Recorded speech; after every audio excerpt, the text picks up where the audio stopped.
So, ayan, alam niyo na po kung ano ang aking gagawin.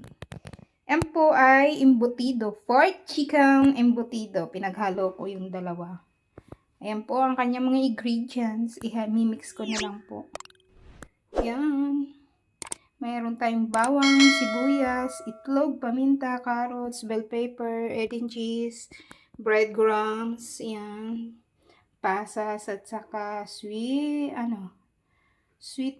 pickle release. Yan. Mimix ko na po yan.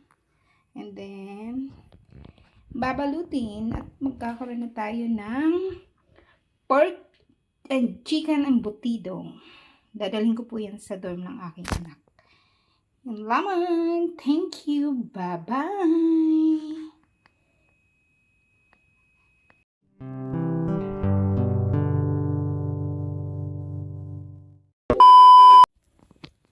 So, ayan, magandang gabi po. Ako po ay nagpe-prepare ng gagawa po kasi ako ng embutido. Yung karne, pork and chicken, pinaghalo ko po. Ayan. Yan aking lahok ng aking embutido. Bawang, white onion, carrots, bell pepper, egg and cheese, at may konti akong breadcrumbs, pasas, and pickle release. Yan. Paminta, asin, at saka itlog. Imimix ko na lang po yan. Tapos, babalutin. Ayan. Dadalhin ko po kasi yan sa dorm ng aking anak. Ayan. Kaya, gumawa ko ng embutido. Ayan, ang gandang tingnan.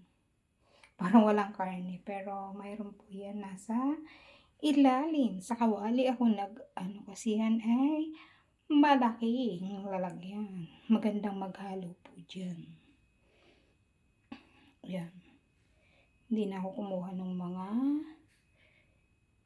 iba kong gamit. Ayan lang.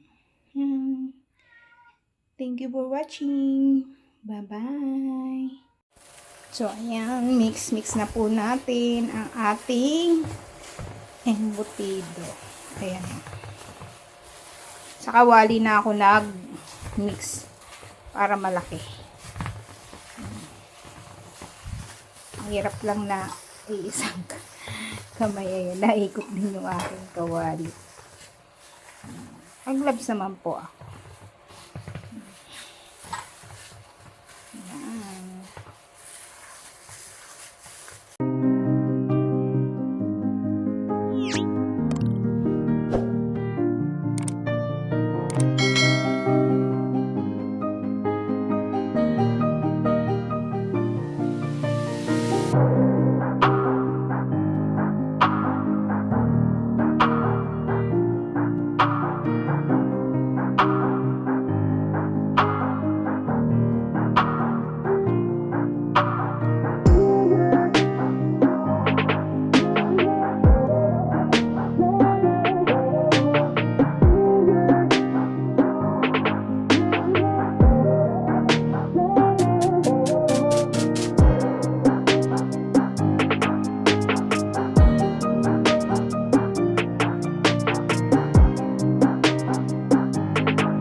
Tapos na po akong magbalot. Ayan.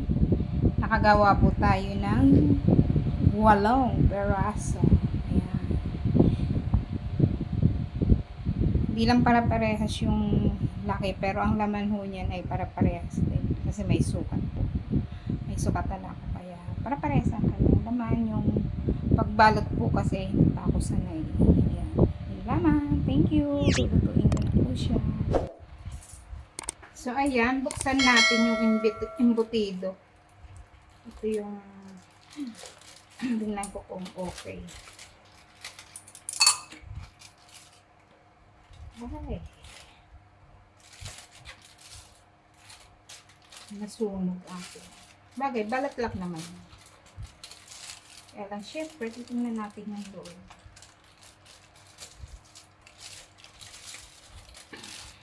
Ayan. Embutido. Wow! Ayan.